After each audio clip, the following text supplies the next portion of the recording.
Okay, so they want us to solve this system.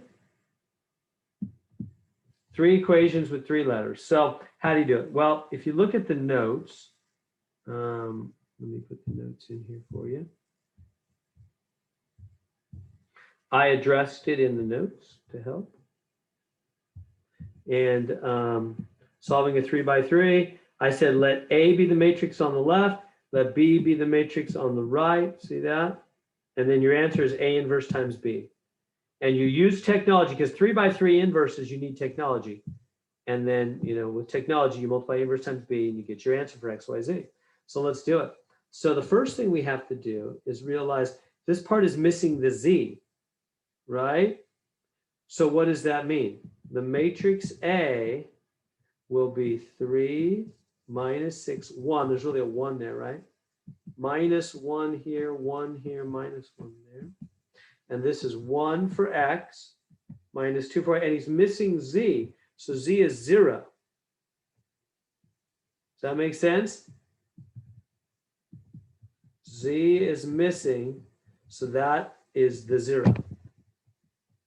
All right, and then, so that's matrix A, and then matrix B is the one on the right, is the right side, so that's the 11 minus 1, 4. And then, like it says here, you just take A inverse times B. So it's going to be A inverse times B. So you just do that using technology. So I'll show that real quick. So using technology, go to the graphing calculator here, turn this on, clear this screen. So you go second matrix on the TI, go over to edit, hit enter, say 3, enter, 3, enter. I'm editing matrix A, I'm putting in matrix A, 3, enter, -6. Make sure you use a negative button at the bottom instead of the subtraction. Subtraction is between 2 numbers. Negative on the bottom with the parentheses around it is on 1 number. The TI gets really upset if you switch those.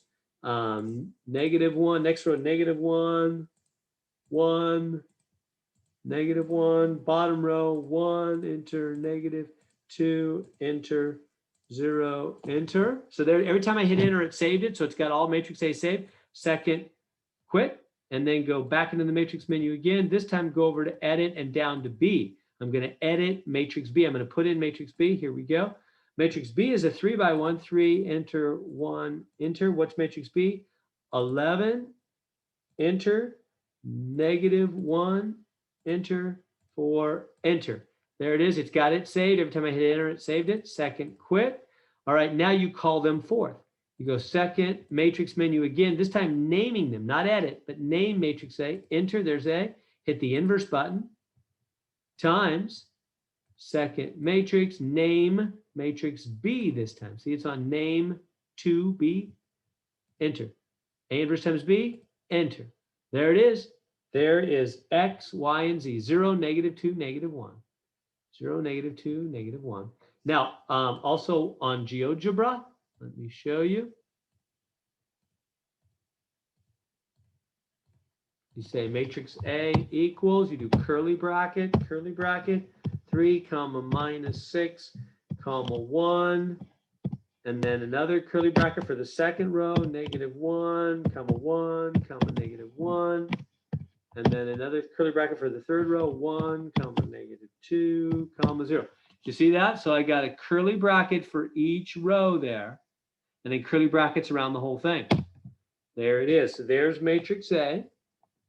Double check it, make sure it's right. It looks perfect to me. And then B, matrix B, curly bracket for each row. Each row is a number in this case. Curly bracket on just the 11, curly bracket on just the -1, and curly bracket on just the 4. Does everybody see that? Each of those numbers is actually a row because the matrix goes downwards, doesn't it? And it's got to go down. See how I do curly bracket for each one? Enter. So it's got to be vertical. All right, and so what's my answer? It's A to the power, shift up arrow, -1, that's inverse. Then you got to go like right arrow or click over to get on the main line again, times B, enter. There it is, same answer, 0, -2, -1. There it is, 0, -2, -1.